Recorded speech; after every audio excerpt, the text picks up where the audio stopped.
전 세계 주요 언론이 같은 화면을 띄웠습니다. 인천국제공항 관광이 아니라 이주와 치료, 피난이 섞인 흐름으로 분석되는 장면이었죠. 공항 대합실과 환승구역에 임시 대기열이 만들어지고 항공권 가격이 단기간 급등했다는 후기가 확산됐습니다. 항공여행업계에서는 특정 주간 좌석이 사실상 품귀에 가깝다는 표현까지 나왔어요. 이 현상은 단순한 관광 특수가 아니었습니다. 의료 프로그램 수요, 가족 단위 장기, 체류 전환, 도시 안전 이미지의 브랜드 프리미엄으로 연결될 수 있다는 분석이 나왔죠. 도시의 안전이 감정이 아니라 경제적 비용과 이동 결정을 바꿀 수 있다는 뜻입니다. 런던, 파리, 뉴욕 같은 메가시티는 CCTV와 경찰 예산이 크지만 체감 안전이 동일하다고 보긴 어렵다는 지적이 있습니다. 반면 서울은 잃어버린 물건이 돌아온다. 심야에 혼자 걸어도 괜찮다. 같은 사례가 개인 영상 후기 형태로 반복 노출되며 이미지가 급격히 강화된 양상이었어요. 문제는 여기서입니다. 이런 체감이 과연 현장 검증을 통과할 만큼 구조적 현상인가, 아니면 일시적 미화인가? 그리고 오늘 그 질문을 검증하려는 인물이 움직였습니다. 저는 마르텍 르로이입니다. 프랑스 출신의 전직 공공안전 컨설턴트예요. 58살이죠. 유럽 여러 도시의 야간 치안 리스크 보고서 작업에 참여했던 사람입니다. 제가 인천공항에 도착한 시간은 밤 11시를 지난 시각이었어요. 공항 내부는 붐볐습니다. 하지만 소음은 이상할 정도로 낮았죠. 고함보다 안내방송이 먼저 들렸어요. 다툼보다 줄의 형태가 먼저 보였습니다. 제 편견은 단순한 선진국 우월감이 아니었어요. 개인적 과거사에서 시작된 거였죠. 12년 전 아시아 한 대도시의 국제 컨퍼런스 출장 중 노트북과 여권을 잃어버렸습니다. CCTV는 있었어요. 하지만 처리 과정은 무성의했죠. 본인 책임이란 말이 먼저 돌아왔습니다. 그날 이후 제게 아시아의 대도시는 질서가 있어 보이지만 위기 순간엔 개인이 버려지는 곳으로 각인됐어요. 그래서 한국의 온라인 후기를 보며 판단했습니다. 지갑을 찾아줬다. 밤이 안전하다. 이런 이야기들 말이죠. 도시 마케팅의 전형이다. 화면은 정돈되지만 빈틈은 반드시 나온다고 생각했습니다. 그런데 공항 입국장 한쪽에서 제가 가장 불편해하는 장면이 나타났어요. 의료 목적 입국 상담 창구 근처였습니다. 보호자들이 서류를 들고 조용히 기다리고 있었죠. 누군가는 울고 누군가는 기도했지만 그 감정이 타인에게 폭발하지 않았어요. 제 머릿속에 떠오르는 질문은 단순했습니다. 사람이 몰리면 질서는 무너지는 게 정상인데 왜 여기는 아직 안 무너졌지? 짐을 찾아 나오는 길, 저는 본능적으로 가방 손잡이를 더 세게 쥐었습니다. 주변을 훑었어요. 누가 제 짐을 노리는지 확인하려고요. 하지만 아무도 저를 보지 않았습니다. 그냥 각자 자기 짐만 찾고 있었죠. 이상했어요. 공항은 범죄가 일어나기 쉬운 곳입니다. 피곤하고 방심한 사람들이 모이는 곳이니까요. 그런데 여기는 달랐어요. 긴장감이 없었습니다. 아니, 정확히는 긴장할 이유가 없어 보이는 분위기였죠. 출구로 나가는 길, 한 가족이 캐리어를 쓰러뜨렸습니다. 짐이 바닥에 쏟아졌어요. 제 경험상 이런 순간이 위험합니다. 혼란 속에서 물건이 사라지죠. 저는 멈춰 섰습니다. 관찰하려고요. 그런데 지나가던 사람들이 멈춰 섰어요. 짐을 주우려고요. 가족은 당황한 표정으로 고맙다고 말했습니다. 도와준 사람들은 고개만 끄덕이고 갔어요. 당연한 일이라는 표정이었죠. 저는 그 장면을 보며 생각했습니다. 이건 연출일 수 있다고요. 공항은 국가의 얼굴입니다. 당연히 관리가 잘 되겠죠. 진짜 테스트는 공항 밖에서 시작될 거라고 생각했어요. 공항철도를 타기 위해 계단을 내려갔습니다. 밤 11시가 넘은 시각인데도 사람들이 꽤 있었어요. 대부분 조용했습니다. 전화통화도 작은 목소리로 했죠. 제가 유럽에서 본 밤 풍경과는 달랐어요. 플랫폼에 서서 기다리는 동안 옆 사람의 가방이 눈에 들어왔습니다. 지퍼가 반쯤 열려 있었어요. 지갑이 보였죠. 제 본능이 말했습니다. 저 사람은 곧 당할 거라고요. 하지만 아무 일도 일어나지 않았어요. 사람들이 지나다니면서도 그 가방을 쳐다보지 않았습니다. 관심이 없는 건지 아니면 애초에 그런 생각 자체를 하지 않는 건지 알 수 없었어요. 전철이 도착했습니다. 사람들이 탔어요. 질서정연했죠. 밀치지 않았습니다. 제가 탄 칸은 한산했어요. 좌석에 앉아 주변을 살폈습니다. 마주 앉은 청년이 잠들어 있었어요. 가방 지퍼가 열려 있었고 지갑이 살짝 보였습니다. 저는 순간적으로 주변 시선을 훑었어요. 아무도 쳐다보지 않았습니다. 청년은 서울역까지 그대로 잤죠. 이 장면이 저를 더 불편하게 만들었어요. 안 훔치는 것이 아니라 훔칠 생각이 없는 것 같은 분위기. 그게 오히려 낯설었습니다. 제 경험과 맞지 않았거든요. 서울역에 도착했습니다. 자정에 가까운 시각이었어요. 저는 의도적으로 가장 위험하다고 판단되는 동선을 택했습니다. 조명이 듬성한 골목, 늦은 시간의 편의점, 사람 흐름이 끊기는 구간을 일부러 찾아갔죠. 이게 진짜 문화라면 왜 다른 대도시는 같은 경제 수준에서도 못 따라했을까? 그 질문이 제 머릿속을 맴돌았습니다. 공항철도를 타고 서울역으로 향하는 순간 제 휴대폰이 울렸습니다. 발신자는 딸 클레어 루로이였어요. 28살이죠. 현재 서울의 의료봉사 프로그램에서 해외 환자 동선 통역 연계를 맡고 있습니다. 통화는 짧고 날이 서 있었어요. 아빠, 이제 그만 돌아와라. 잠깐 도와주고 끝낼 일이다. 저는 그렇게 말했습니다. 하지만 클레어의 대답은 달랐죠. 잠깐이 아니라 누군가에겐 마지막이다. 그 말이 제 가슴을 찔렀어요. 하지만 인정하고 싶지 않았습니다. 클레어는 과거 유럽에서 거리범죄 피해를 겪었습니다. 그 뒤로 위험을 피하는 삶 대신 위험을 줄이는 일을 택해 의료 지원 현장으로 들어갔죠. 저는 그 선택을 이해하지 못했어요. 제게 안전은 이상이 아니라 통제였거든요. 통화가 끝나고 객차 안에서 저는 본능적으로 가방을 무릎 위로 끌어당겼습니다. 언제나 하던 습관이죠. 주변을 살폈어요. 그런데 마주 앉은 청년의 가방 지퍼가 열려 있었습니다. 지갑이 살짝 보였죠. 저는 순간적으로 주변 시선을 훑었어요. 누군가 노리고 있는지 확인하려고요. 아무도 쳐다보지 않았습니다. 청년은 서울역까지 그대로 잠들어 있었어요. 이 장면이 저를 더 불편하게 만들었습니다. 안 훔치는 것이 아니라 훔칠 생각이 없는 것 같은 분위기. 그게 오히려 낯설었거든요. 서울역에 도착했습니다. 자정 이후였어요. 저는 가장 위험하다고 판단되는 동선을 일부러 택했습니다. 조명이 듬성한 골목, 늦은 시간의 편의점, 사람 흐름이 끊기는 구간을 찾아갔죠. 그곳에서 첫 충격은 과한 친절이 아니었습니다. 무관심에 가까운 평온이었어요. 서로를 과도하게 의식하지 않는데 동시에 선을 넘지도 않았습니다. 골목을 걷는 동안 저는 계속 뒤를 돌아봤어요. 누군가 따라오는지 확인하려고요. 하지만 아무도 없었습니다. 그냥 각자 자기 길을 가고 있었죠. 편의점에 들어갔습니다. 직원은 저를 쳐다보지 않았어요. 의심하지 않았다는 뜻이었죠. 물건을 고르는 동안 다른 손님들도 각자 할 일만 했습니다. 서로 신경 쓰지 않았어요.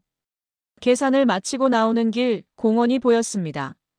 저는 그쪽으로 걸어갔어요. 밤 공원은 위험하다는 게 제 경험이었거든요.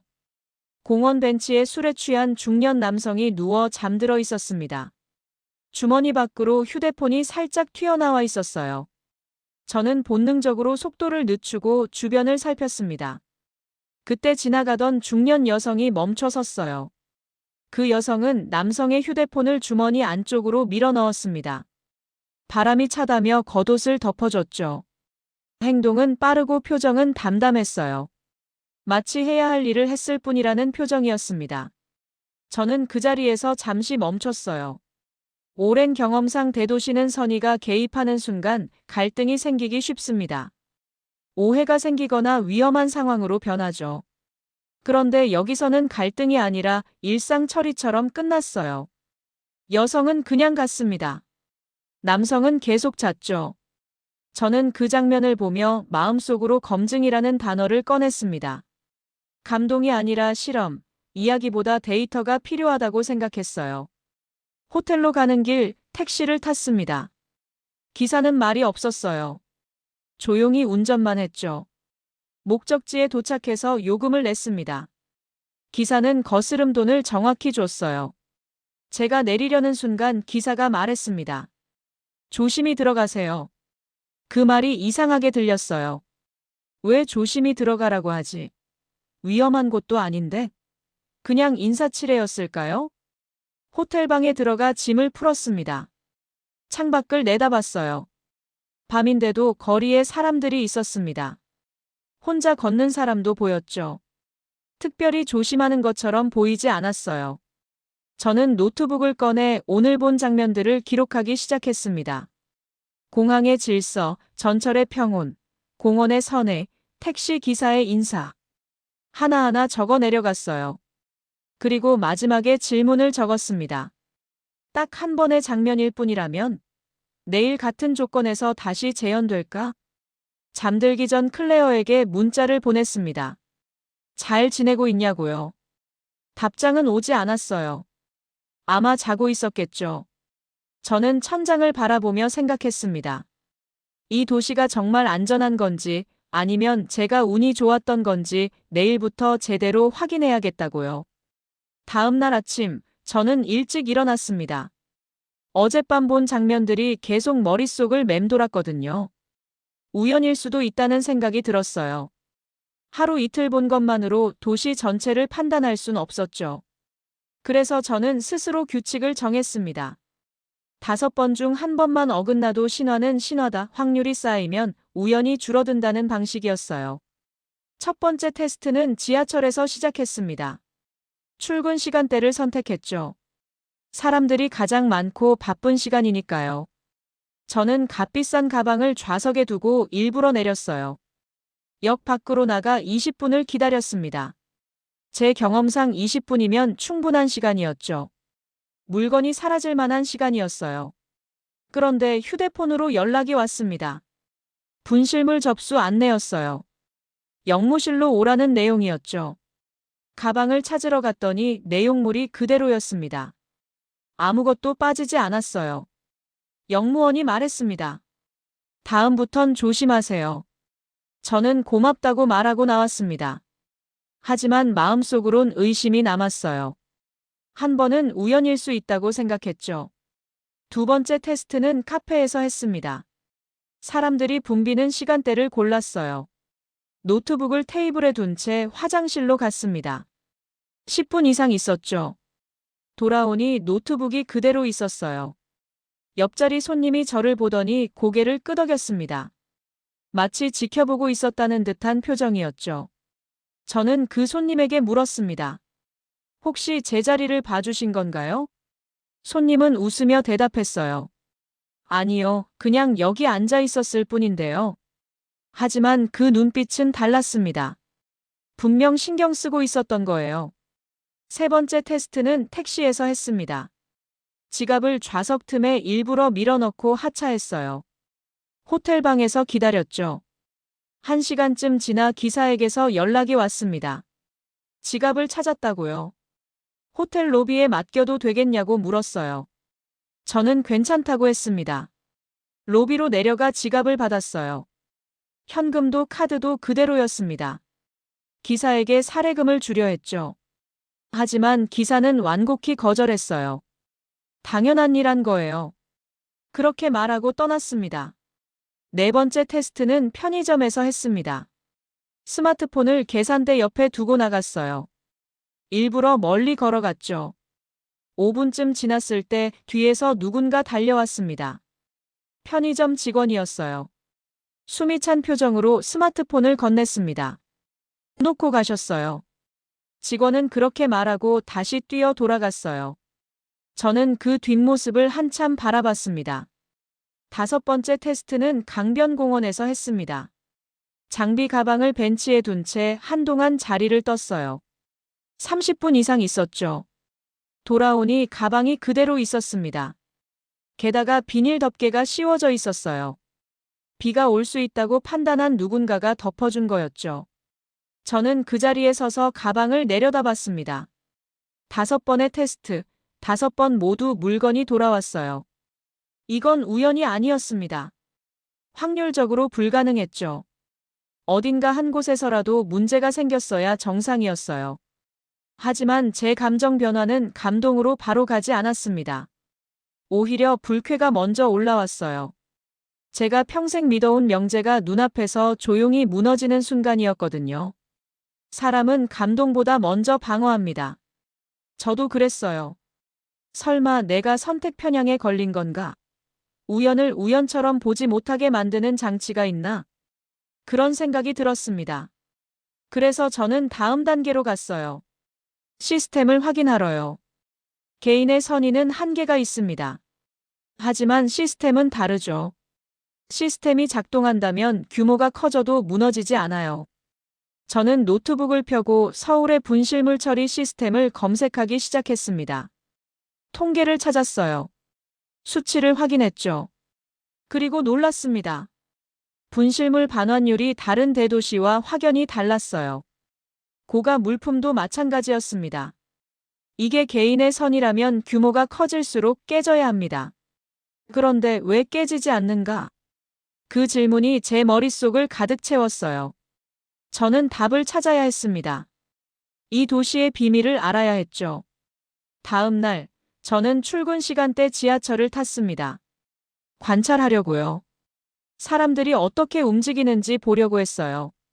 출근 시간에 혼잡한 지하철, 밀집도는 높고 숨이 막힐 정도였습니다. 사람들이 빼곡히 들어찼어요. 그런데 객차 끝에 몇 좌석이 비어 있었습니다. 표지판을 보니 이유가 단순했어요. 노약자석이었죠. 저는 관찰했습니다. 이 도시에서 배려는 좋은 사람의 이벤트인지 아니면 규칙처럼 작동하는지 확인하려고요. 몇 정거장 뒤 노인이 탑승했습니다. 그 순간 일반석에 앉아있던 젊은 사람들이 동시에 일어났어요. 서로 눈치를 보는 장면이 아니었습니다.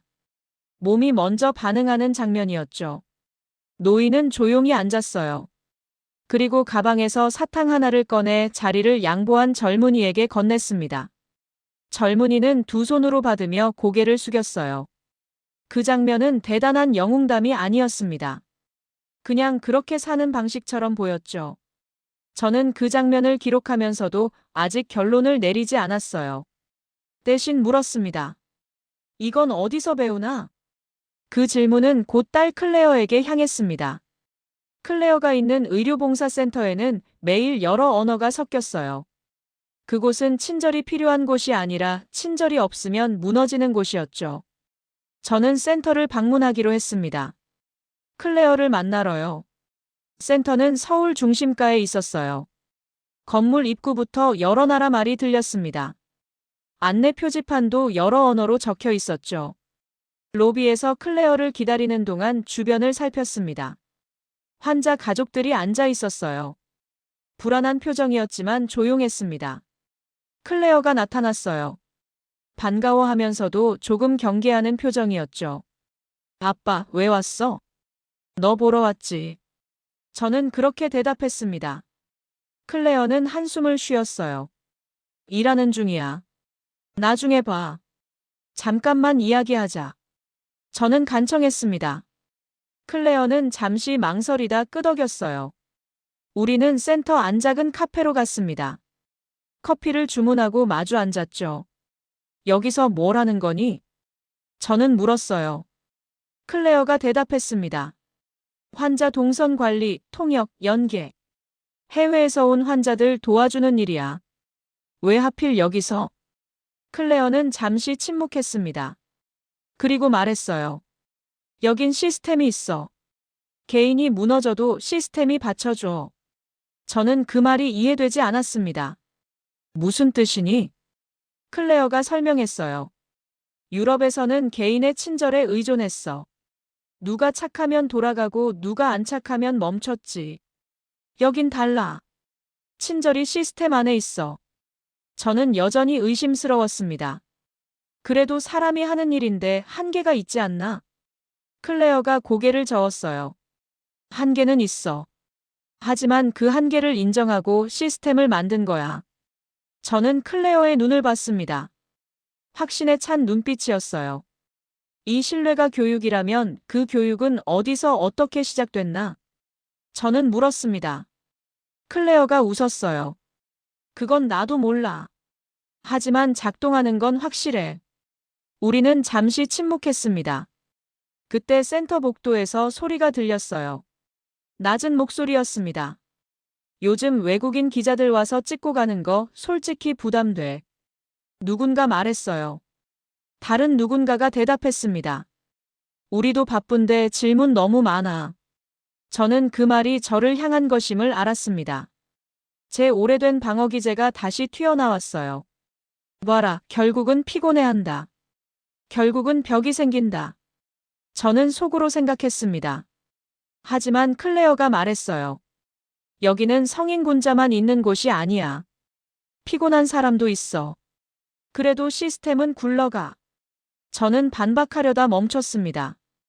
완벽해야만 옳다는 생각 자체가 제 오래된 오류일 수 있었거든요. 클레어가 일어났어요. 가봐야 해. 환자 가족 상담 있어. 저는 고개를 끄덕였습니다. 클레어가 떠나는 모습을 봤어요. 혼자 남아 커피를 마시며 생각했습니다. 진짜 비밀은 사람이 착해서가 아니라 착해지기 쉬운 구조인가? 그 질문이 제 머릿속을 떠나지 않았어요. 저는 답을 찾아야 했습니다. 다음 날, 저는 서울 도심권 유실물 치안 협력을 맡는 경찰을 만나기로 했습니다. 현장의 실무자에게 직접 물어보려고요. 박지훈 경정을 만난 건 서울 중심가의 한 경찰서에서였습니다. 40대 중반쯤 돼 보이는 남자였어요. 표정은 차분했고 말투는 조심스러웠죠. 저는 제 신분을 밝혔습니다. 공공안전 컨설턴트 출신이라고요. 서울의 안전 시스템을 연구하고 싶다고 말했어요. 박 경정은 고개를 끄덕이며 자리를 권했습니다. 무엇이 궁금하신가요? 분실물 처리 시스템에 대해 알고 싶습니다. 저는 직접적으로 물었어요. 박 경정이 대답했습니다. 절차는 단순합니다. 접수, 분류, 연락, 인계 순서로 진행돼요. 그는 숫자를 과장하지 않았습니다. 단정도 하지 않았어요. 대신 절차를 먼저 설명했죠. 고가 물품은 어떻게 처리하나요? 같은 절차입니다. 다만 보관 기간과 연락 시도 횟수가 늘어나죠. 박경정은 담담하게 말했어요. 저는 더 물었습니다. 실제로 고가 물품이 돌아오는 경우가 많나요? 많습니다. 명품 시계, 고가 지갑, 현금이 든 봉투도 자주 접수돼요. 저는 놀랐습니다. 현금도요? 네. 보상금을 받을 수 있는 제도가 있는데도 신청하지 않고 떠나는 사례도 있습니다.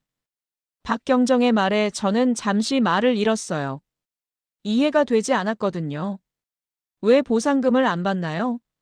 정확한 이유는 모릅니다. 개인 선택이니까요. 다만 현장 체감으로는 그냥 당연한 일이라고 생각하는 것 같습니다. 당연한 일? 저는 되물었습니다. 박경정이 고개를 끄덕였어요. 돌려주는 게 손해가 아니라 당연한 일이면 도시가 좀 달라집니다. 그 말이 제 머릿속에 박혔어요. 당연함이라는 단어가 계속 맴돌았습니다. 실제 접수 창구를 보여줄 수 있나요? 박경정은 저를 안내했습니다. 복도를 지나 작은 방으로 갔어요. 거기에 분실물들이 정리돼 있었습니다. 명품 가방, 시계, 지갑이 진열대에 놓여 있었어요. 모두 주인을 기다리는 물건들이었죠. 이게 다 돌아갈 거라고 생각하세요? 저는 물었습니다. 박경정이 대답했어요. 대부분은 돌아갑니다. 연락이 안 되는 경우도 있지만요. 저는 그 물건들을 한참 바라봤습니다. 제가 평생 경험한 도시들과는 달랐어요. 범죄는 없나요? 박경정이 고개를 저었습니다. 있습니다. 당연히 있죠. 하지만 비율이 낮습니다. 왜 낫다고 생각하세요? 그는 잠시 생각하더니 말했어요. 돌려주는 선택이 사회적으로 더 쉬운 구조인 것 같습니다. 더 쉬운 구조? 저는 되물었습니다. 박경정이 설명했어요. 신고하면 절차가 간단합니다. 보상도 있고요. 반면 가지고 있으면 불안하죠. 나중에 문제가 될 수 있으니까요. 저는 고개를 끄덕였습니다. 이해가 됐어요. 시스템이 선의를 강요하는 게 아니라 선의를 선택하기 쉽게 만든 거였죠. 감사합니다. 저는 인사하고 나왔습니다. 밖으로 나와 걸으며 생각했어요. 범죄가 없는 사회가 아니라 돌려주는 선택이 사회적으로 더 쉬운 구조. 그게 이 도시의 비밀인가? 저녁이 됐습니다. 저는 시장 골목을 걸었어요. 의도적으로 거친 곳을 찾아갔죠. 술집 앞에서 거친 말들이 오갔습니다. 외국인에 대한 불만, 세금, 지원. 왜 우리가 같은 감정들이었어요. 저는 그 장면을 보며 안도했습니다. 이 도시도 완벽하지 않구나. 긴장과 불만이 존재하는구나 싶었죠. 하지만 문제는 그 긴장이 사회 전체의 기본값을 무너뜨리느냐였습니다. 그리고 지금까지 본 바로는 무너뜨리지 않았어요. 저는 호텔로 돌아왔습니다.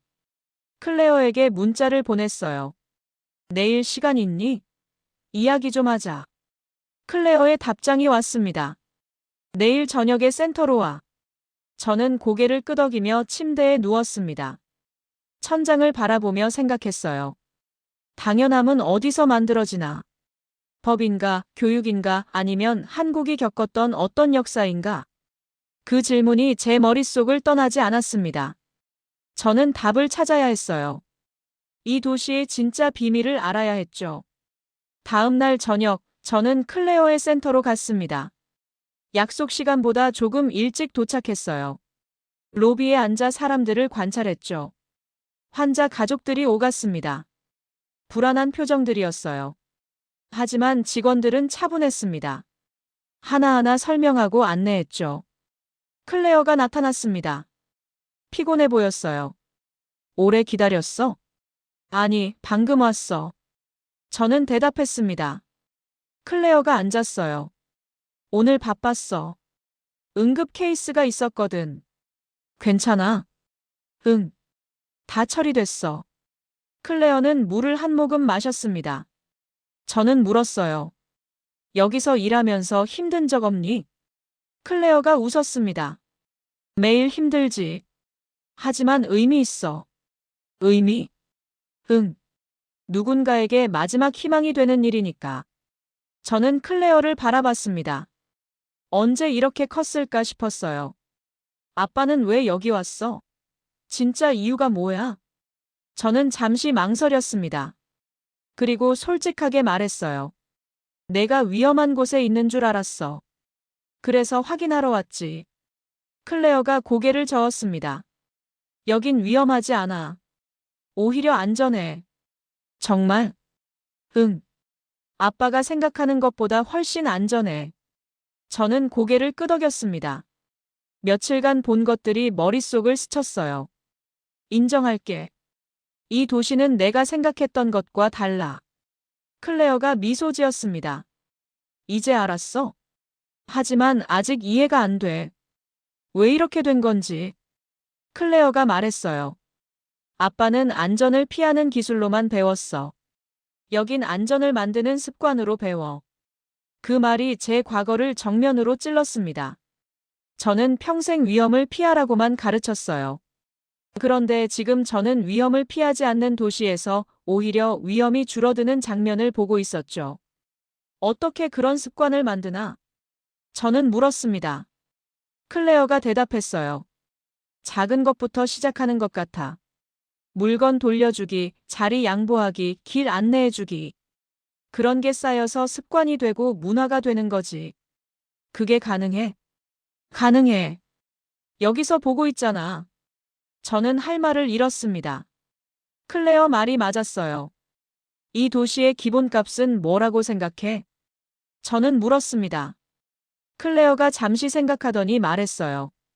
신뢰. 서로를 믿는 거. 신뢰면 쉽게 깨지지 않나? 깨질 수도 있어. 하지만 시스템이 받쳐주면 덜 깨져. 저는 고개를 끄덕였습니다. 박지훈 경정이 했던 말이 떠올랐어요.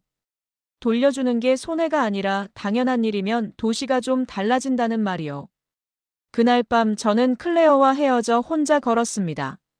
서울 거리를 천천히 걸으며 생각했어요.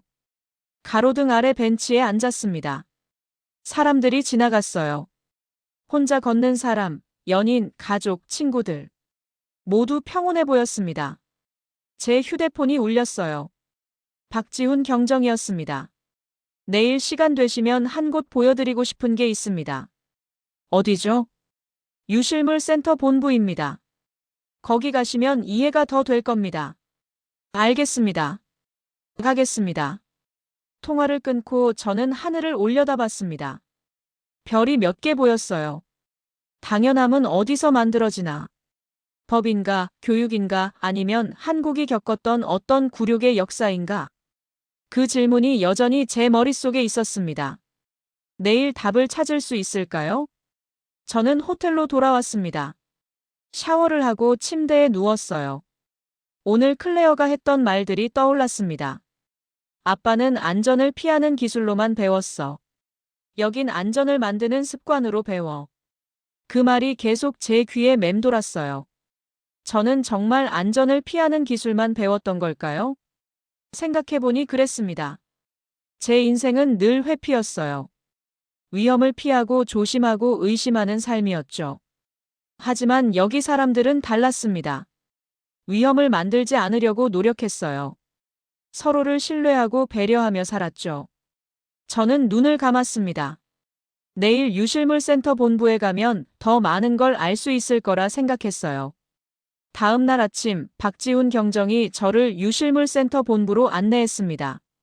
서울 외곽에 있는 큰 건물이었어요. 입구에서 신분 확인을 마치고 안으로 들어갔습니다. 복도를 지나며 박 경정이 설명했어요. 여기서 서울 전역의 분실물을 관리합니다.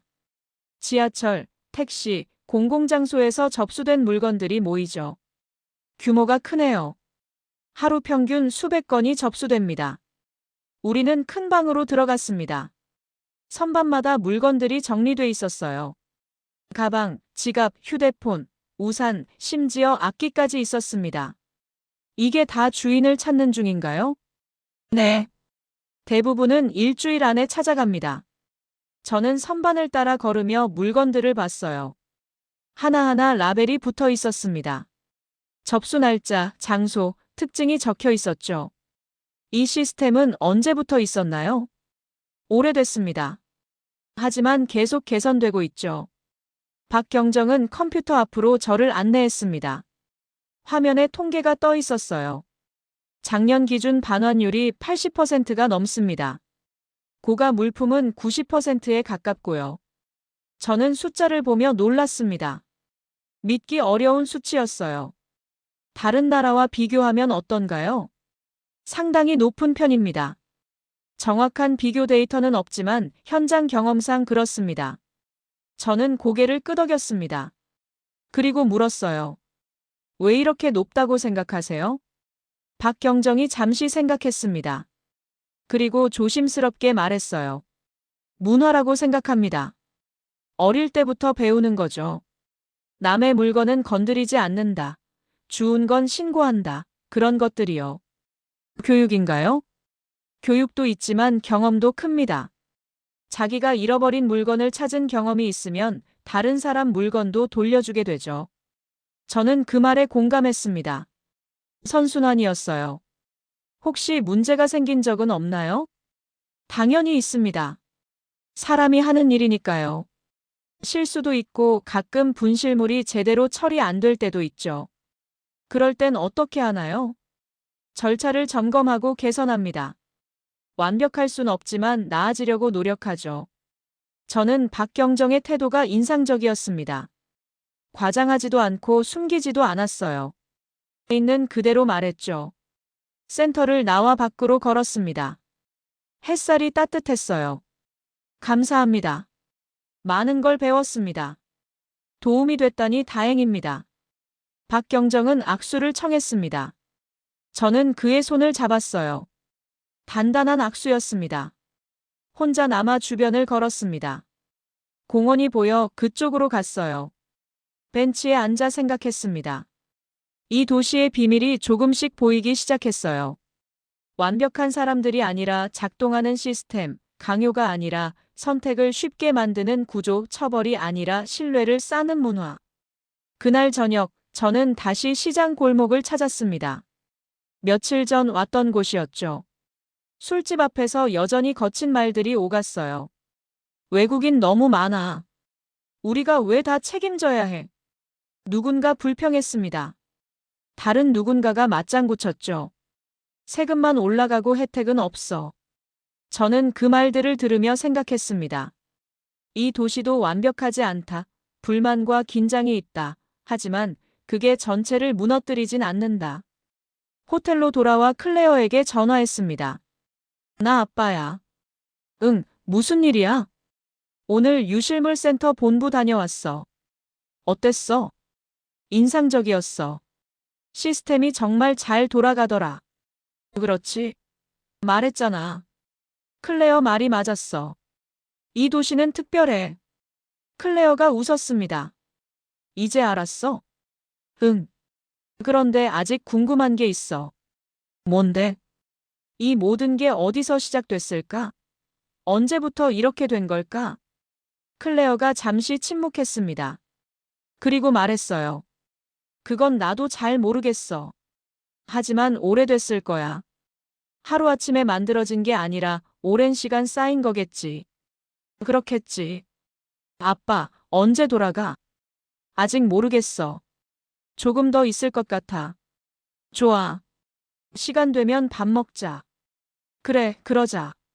통화를 끊고 창밖을 봤습니다. 서울의 야경이 펼쳐져 있었어요. 빛나는 도시였습니다. 저는 노트북을 켜고 지금까지 본 것들을 정리하기 시작했습니다. 공항의 질서, 전철의 평온, 분실물의 반환, 배려의 문화, 작동하는 시스템. 하나하나 적어 내려가며 깨달았습니다. 이 도시는 홍보가 아니었어요. 실제였습니다. 그리고 그 실제는 오랜 시간 쌓인 신뢰 위에 서 있었죠. 만약 대도시 안전의 정답이 CCTV나 예산이 아니라 기본값이라면 그 기본값을 만든 결정적 순간은 언제였을까? 한국은 어떤 시절을 지나며 당연함을 사회규칙으로 바꿔냈을까? 그 질문이 여전히 남아 있었습니다. 마지막 날 아침, 저는 일찍 일어나 서울 거리를 걸었습니다. 며칠간 본 것들을 마음속으로 정리하려고요. 한강공원으로 갔습니다. 이른 시간인데도 사람들이 있었어요. 조깅하는 사람, 산책하는 사람, 자전거 타는 사람들이 평화롭게 아침을 즐기고 있었죠. 벤치에 앉아 강을 바라봤습니다. 잔잔한 물결이 햇살을 반사했어요. 제 머릿속에서 지난 며칠이 파노라마처럼 지나갔습니다. 공항에서 느꼈던 의심, 전철에서 본 평온, 공원에서 목격한 선해, 분실물이 돌아온 순간들, 클레어와의 대화, 박지훈 경정의 설명, 유실물센터의 시스템. 한국의 위대함은 갑자기 폭발하지 않았습니다. 서서히 드러났어요. 처음엔 홍보를 잘하는 나라처럼 보였죠. 하지만 시간이 지날수록 홍보로 설명하기 어려운 장면들이 쌓였습니다. 잃어버린 물건이 돌아오는 과정이 개인의 영웅담이 아니라 절차로 굴러갔어요. 배려가 감동이 아니라 규칙처럼 반복됐죠. 심야거리에서 사람들은 서로를 경계만 하지 않고 서로의 선을 지켜줬습니다. 그리고 제가 과거 아시아 출장에서 겪었던 무성의 그 경험은 아시아는 원래 그렇다가 아니라 그 도시가 그때 그랬다는 개인의 상처였다는 걸 마주하게 됐어요. 그 상처가 커질수록 저는 한국을 더 의심했습니다. 그래서 변화는 더 극적이었죠. 신뢰는 신념을 뒤집는 게 아니라 상처를 해석하는 방식을 바꿨습니다. 공원을 나와 공항으로 향했습니다. 클레어가 배웅 나온다고 했거든요. 공항 입구에서 클레어를 만났습니다. 며칠 만에 보는 건데 왠지 오래된 것 같았어요. 아빠, 짐 다 챙겼어? 응. 다 챙겼어. 잘 갔다 와. 고마워. 내가 여기 있어서 안심이야. 클레어가 미소 지었습니다. 아빠도 이제 알았지? 여기 안전하다는 거. 응. 인정할게. 내가 틀렸어. 클레어가 제 손을 잡았어요. 틀린 게 아니라 몰랐던 거야. 이제 알았으니 됐어. 저는 클레어를 안아줬습니다. 딸이 이렇게 컸다는 게 자랑스러웠어요. 자주 연락할게. 응. 조심해서 가. 클레어와 헤어져 탑승구로 향했습니다. 걸어가는 길에 한 가족이 눈에 들어왔어요. 어린아이를 달래지 못해 당황한 외국인 가족이었습니다. 아이가 울고 있었고 부모는 어쩔 줄 몰라 했죠. 그때 한 여성이 조용히 다가갔습니다. 통역을 도와주고 아이에게 음료를 건넸어요. 부모는 고맙다고 연신 인사했죠. 저는 그 장면을 보며 처음 공항에 내렸을 때의 제 모습을 떠올렸습니다. 가방을 끌어안고 의심부터 했던 모습이요. 그 의심은 악의가 아니라 경험에서 나온 것이었어요. 하지만 그 경험이 전부는 아니었습니다. 탑승구 앞 의자에 앉아 마지막으로 생각을 정리했습니다. 한국은 완벽한 나라라고 단정할 수 없습니다. 다만 이 도시는 적어도 관찰 가능한 범위 안에서 신뢰가 작동하는 기본값을 사회 곳곳에 박아둔 도시처럼 보였어요. 그 기본값이 쌓이면 소문이 아니라 구조가 됩니다. 그리고 구조는 사람들이 목숨을 걸고 이동하는 이유가 될 수 있죠. 탑승 안내 방송이 나왔습니다. 저는 일어나 줄을 섰어요. 비행기에 오르며 마지막으로 서울을 봤습니다. 창밖으로 도시가 보였어요. 빛나는 도시였습니다. 좌석에 앉아 안전벨트를 맸습니다. 옆자리 승객이 인사했어요. 저도 고개를 끄덕이며 답했죠. 비행기가 이륙했습니다. 서울이 점점 작아졌어요. 하지만 제 마음속에선 더 커졌습니다. 창밖을 보며 생각했습니다. 만약 대도시 안전의 정답이 CCTV나 예산이 아니라 기본값이라면 그 기본값을 만든 결정적 순간은 언제였을까? 한국은 어떤 시절을 지나며 당연함을 사회규칙으로 바꿔냈을까? 그 질문에 대한 답은 아직 몰랐습니다. 하지만 한 가지는 확실했어요. 이 도시는 특별했습니다. 그 특별함은 거창한 구호가 아니라 작은 습관들이 쌓여 만들어진 것이었죠. 저는 눈을 감았습니다. 파리로 돌아가면 할 일이 많았어요. 보고서를 써야 했고 동료들에게 이야기해야 했습니다. 하지만 무엇보다 제 생각을 바꿔야 했어요. 안전을 피하는 기술이 아니라 안전을 만드는 습관에 대해 배워야 했죠. 비행기가 구름 위로 올라갔습니다. 햇살이 눈부셨어요. 저는 미소 지었습니다. 이번 여행은 예상과 달랐지만 그래서 더 의미 있었어요.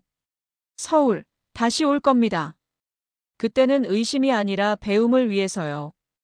이제까지 감동의 대륙이었습니다.